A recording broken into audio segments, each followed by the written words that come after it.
2 people for each team, which you guys may know. Do you guys have partners picked out yet? Mm-hmm. Okay.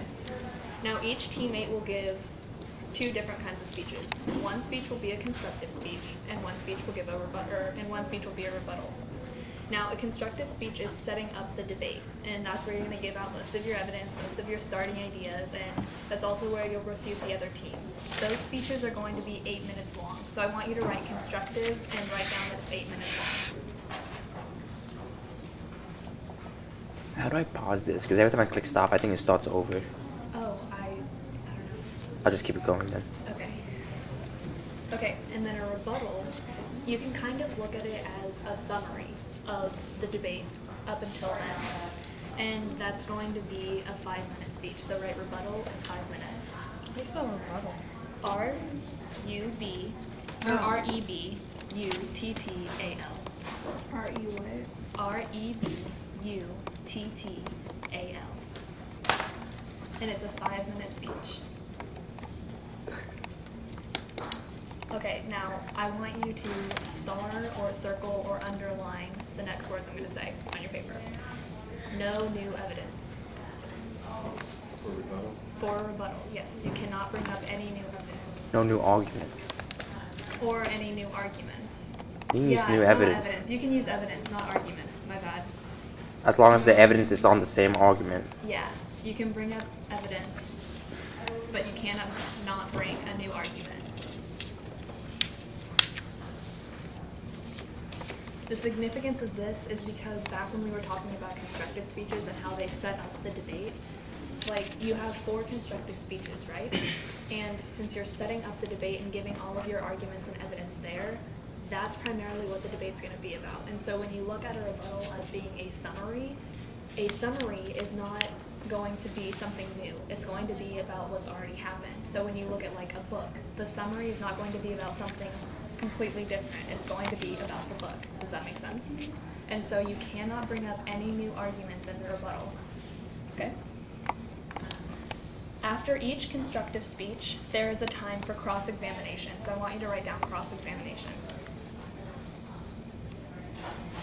During cross-ex, which is often, that's what cross-examination will be referred to, one team member will ask questions to clarify the information presented and the weakness in the arguments made by the opposing team. So after each constructive speech, you will have cross-ex time, and it'll be 3 minutes long. So write down 3 minutes. So say Toy gave a speech and he talked all about, maybe he said 3 points, like cookies are good, chocolate cookies are the best, and cookies are high in nutrition. In cross-ex, I would get up there and ask him, like, I try to make him break down what he just said. So, like, if he was really vague on the topic, cookies are good, I'd ask him, how are cookies good? And he'll be like, well, they're good in nutrition.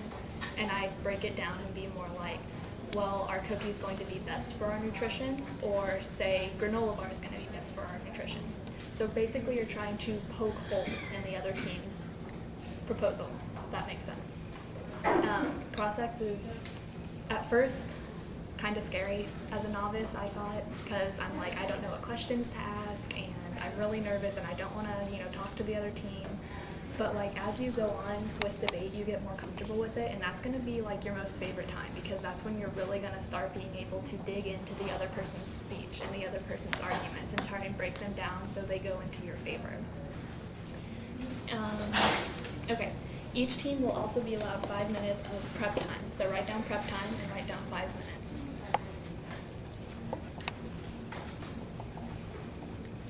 The biggest thing about prep time is that it's super awesome and you can use the time anywhere you want. So throughout the whole debate, your time, like each team has 5 minutes of prep time. And say you give one speech and then the opposing team gives one speech and you need more time to prepare your next speech. You just call prep time and you'll start timing it. And you'll only have 5 minutes throughout the whole debate round that you can use. So you can use it multiple different times as long as all of the times you use prep time don't exceed 5 minutes. Does that make sense? So you can allocate the time wherever you want. 5 minutes each time or just 5 minutes? No, 5 minutes in total. It's like a timeout. What? I said it's like a timeout. Yeah. Okay, now we're gonna go over the speech order. We just spent a lot of time talking about what kind of speeches there are and the time limits for it. So I want everyone to write down A equals AF. This is just gonna be your key, so you can make it relatively small. So A equals AF, N equals neg, C equals constructive,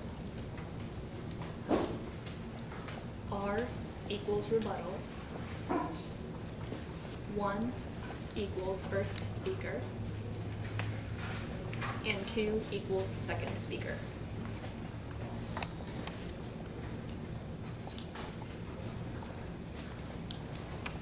Okay, this is gonna be like your key or your legend, and I want you guys to write in a straight column, just like this, what I'm about to say, okay?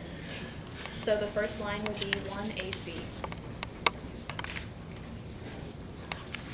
Okay. Like now- right next to each other, like in a line. in a line, straight down.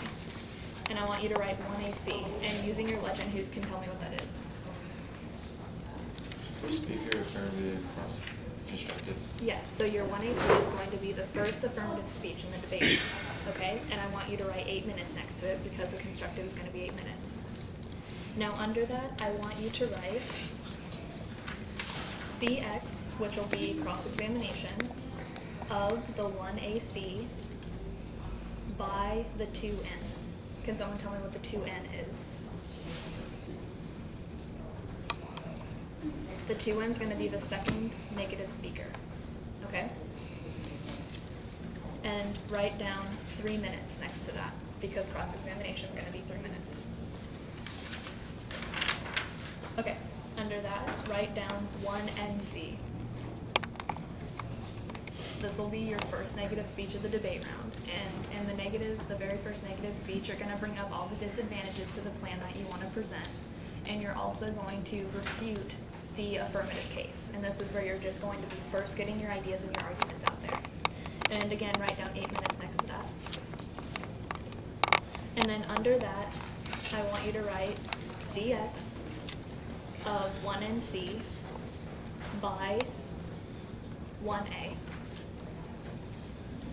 Can anyone take a logical guess as to why the 1A, or the first affirmative speaker, would cross-ex or ask questions to the first negative speaker? Okay, since there are 2 speakers for each team, that means the second affirmative speaker is going to give the next affirmative speech, right? So while the second affirmative speech is getting prepared, they're not going to have time to ask questions to the negative team that just presented. And so that's why the first affirmative speaker is going to be asking questions. It might sound confusing as we go through the rest of the order, but once we get in a debate round and we're going to do an activity to help with that, it'll make a lot more sense. So next, under that, write 2AC.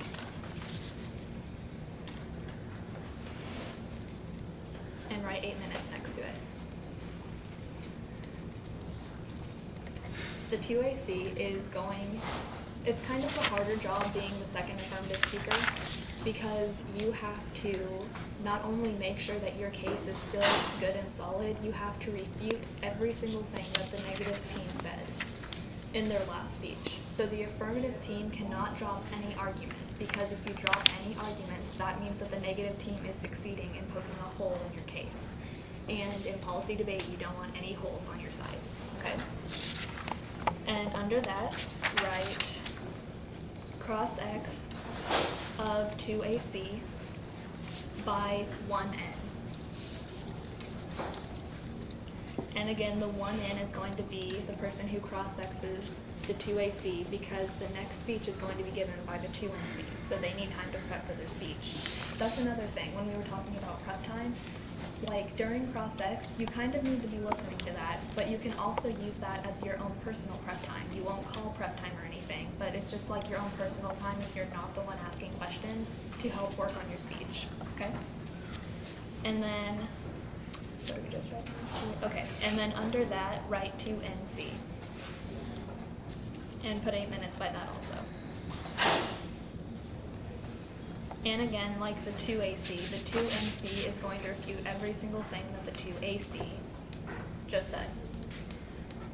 Most of the time, the 2NC won't bring up like a new disadvantage, but sometimes it does happen, but I wouldn't suggest doing that because it's kind of douchey on your part. But,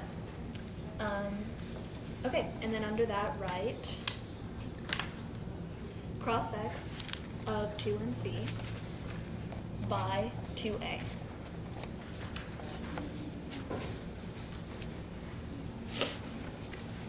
Okay, and that's going to be the end of the constructive speeches. So as you can notice on that order, every single speaker has given a constructive speech, and every single speaker has been questioned and has also given the questionnaire. All right, and now we're going to move on to rebuttals. While during rebuttals, you're not going to have any more cross-x time. So during your constructives, it's the only time you'll ever have cross-x. So now going into rebuttals, we're going to have the 1 NR, and write 5 minutes next to 1 NR. 1 NR? Yes, 1 NR. Okay, and then under that, write 1 AR. And then under that, write 2 NR. And then under that, write 2 AR. And all of those will be 5 minutes long. Okay, now looking at this order, can anyone tell me where the pattern kind of stops of being affirmative, negative, affirmative, negative, affirmative, negative? Where does it stop? It stops after the second affirmative. Yeah, it stops after the 2 and C. Okay, then we go into the 1 and R. So that's 2 negative speeches back to back. Now write this term down, the negative block. That's what this is called. Because as you'll notice throughout the debate, usually the affirmative will give a speech, the negative will give a speech, the affirmative will give a speech, and etc. But this is the only time where that pattern stops, and it's called the negative block. It's when both teammates give a speech back to back, and this is what makes the 1AR, so your first affirmative rebuttal, whoever is the first affirmative speaker, the 1AR is a pretty tough job, because usually you'll have another speech speech time to prepare for the 1AR, or for any other speech, but for the 1AR specifically, you have to not only debate against only 8 minutes, but 13 consecutive minutes of debate, if that makes sense.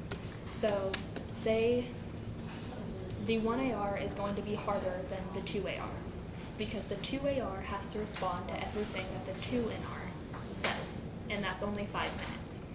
But what makes the 1AR hard is they have to not only reply to the 5 minutes that the 1NR says, but they also have to reply to everything that the 2NC says. So, the 13 minutes that the negative team has, they're just spouting off everything they can to crush your case. That's 13 minutes against 5 minutes that the affirmative has to come back to everything. Because remember, as the affirmative team, you can't drop any arguments. So, just keep that in mind, okay?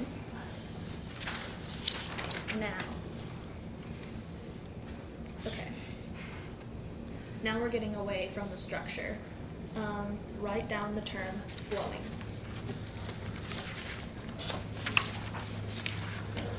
Are you gonna teach them how to flow? What? You're gonna teach them how to flow. I have an activity, but I don't have anything. The to cards. read. Yeah, I don't have any cards. We'll probably just do it later. Okay. Flowing. Can anyone think of things that would be helpful during a debate round? Okay. Yes. Notes. Notes. That's exactly what flowing is. It's basically like taking notes. Now, I went to a debate camp this summer, and these are some of my flows, and I'm going to show them to you guys so you'll know what it looks like. Okay, my flows get really sloppy towards the end. But see, this is the initial column. So you'll have a column for each speech. Here, I have a blank paper, and I'll write it out real fast. But you'll write down what the first, like the 1AC is, write down the first column. And then you'll write down everything the 2NC says. And then next to it, you'll write down everything the 2AC says. And you'll want to like put the arguments next to each other. So, okay, like you guys won't understand these cards, but you'll understand the concept. So this card or piece of evidence said that the travel ban hurts credibility. And then the opposing team said that the drive for credibility is flawed. And see how we flow them right next to each other so it all stays in order, okay? And you're going to want to flow the entire debate round, especially, I mean, you want to flow if you're the negative or the affirmative, but remember how I keep reiterating the fact that you can't draw any arguments, and that's exactly what flowing helps you with. As long as you're always flowing, you'll always be on top of the game, and you'll always know what's coming next, okay? Flowing at first is hard to get into because you're not really sure where to put things, but I think on the demonstration that you guys will come to on Tuesday or Wednesday, I don't know, that policy thing, I think while we're having the debate round and you're watching, Wedge will be on the overhead and she'll be flowing, and that's the first time you guys will kind of see how to flow and how flowing works. I had an activity, but I left the part of the activity that we need home, so we're not going to do it, but if you guys want to pass these around, you can look at them, and it doesn't matter if they get out of order, it's fine. But, yeah, so flowing is probably one of the most important things that you need to learn for debate, because if you don't flow, it's not going to be a good debate. Okay, who wants to be in a demonstration? Logan does. I need 4 volunteers. 4 volunteers. Raise your hands high. High. 1, 2, 3, 4. Okay. Out of you 4, pick a partner real fast. These won't be your partners for right now. No, out of the 4 that raised your hands. So if you raise your hand, pick a partner of someone else who raised their hand. Who 4 did you pick? 1, 2, 3, and 4. Okay. Okay, so are you guys going to be partners down there? Okay, so you guys are going to be partners. Now, I need you to come sit up here. And if you guys switch spots with them, okay? You guys can go back to your original spots later, but this is just for the activity.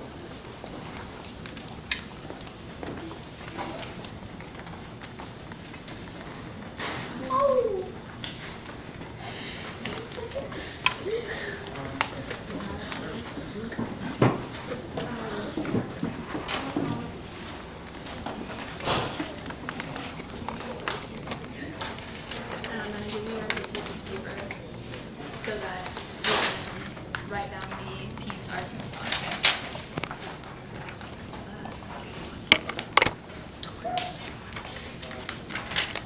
okay? Okay. Now, the activity is that we're going to practice the structure of debate, okay? So you're each going to give a little speech. It's only like a minute long, 2 minutes long, okay? Now, the resolution is going to be that school hours should be changed to 9 a.m. to 4 p.m. Okay, so that'd be the length of our school day. Now, which team wants to be the affirmative team? You guys want to be? Okay, so who wants to be the first speaker? You want to be first? Sure. Okay, I want you to come up with 4 reasons why we should have a school hour from 9 a.m. to 4 p.m. So go ahead and write down your 4 reasons. Which one of you wants to be the first negative speaker? Okay. Now she is going, don't mind me, but she is going to write down her 4 reasons and she's going to present them to us in a 2-minute speech. Okay, and she's going to tell us why we should change the school hours. And then you're going, okay, so you're going to ask her questions afterward for 30 seconds about what she just said. Yeah, all of you are going to write down what she says. You know what? I'm going to give you all paper so you can all practice writing this stuff down. Okay. You see the method? If you guys have room on the paper that I already gave you, go to a blank sheet. But if not, I have more paper.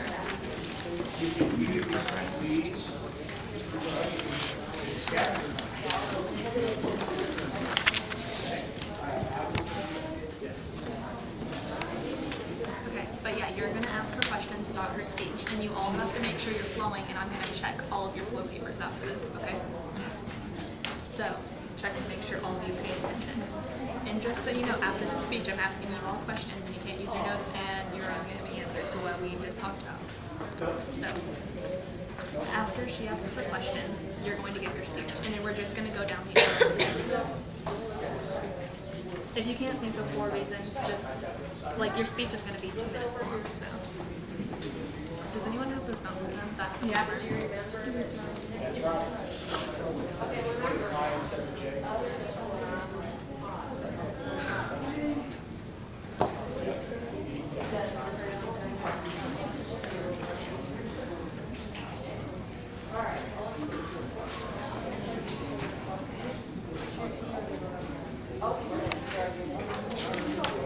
I'm sorry if this is terribly boring for you guys, but having a good like fundamental base in what policy is going to be so much more helpful.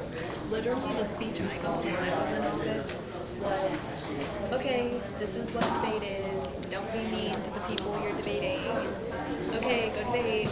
And we had no idea what we were doing, so. Yeah, it did. We got to our very first debate round and we were like, I don't know what to do because I'm never sure what to do. So, just tell us when you get. And we won't worry about like prep time or anything. Just if you need time, you'll take it. But all the speeches put together should only be 14 minutes. So. That's okay. You can just use those. What? Yeah, you can use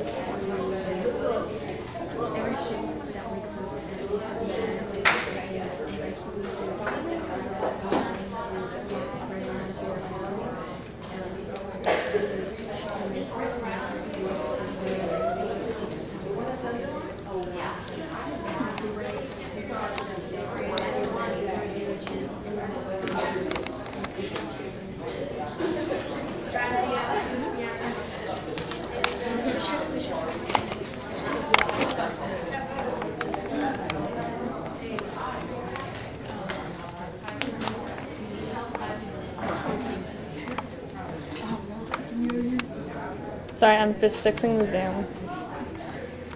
Wait, are you gonna take these? Yeah, I am. Oh man.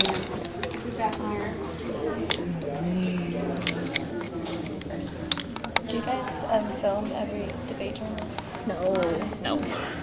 How long are they? Debate tournaments? Like, policy. Like one policy round? They're being really loud, but they're gonna give these little speeches, and will you make sure we can hear them and see them? Okay.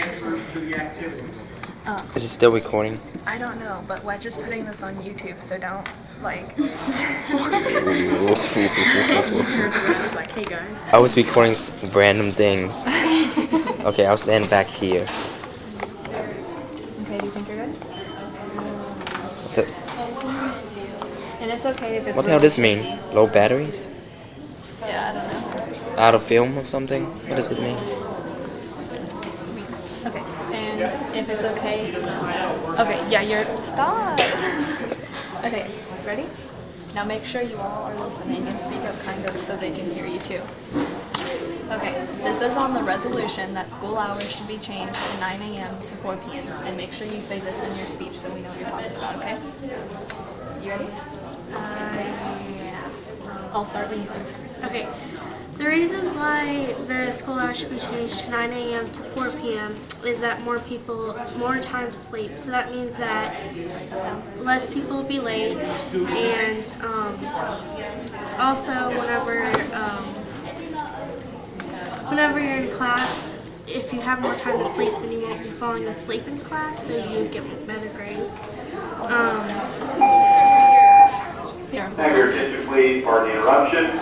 Any students that were scheduled for pictures today, which were all of our English classes, again, all students that were scheduled for pictures today from the English classes that were not here with your class to have your picture taken, please report to the auditorium for your picture at this time. Thank you. And if you forgot to do your homework like last night, you can wake up a little bit earlier and do it in the morning. So that way you could get better grades again. Whenever you're like upperclassmen and you didn't get enough sleep last night, but you got to drive to school, well then you'd be less tired, so that would cause less crashes. Yeah. If that's it, we can. You're good. Yeah. Okay. Okay. Now, without you guys talking, he is the 1N and she is the 2N. Who is going to cross-sex her speech?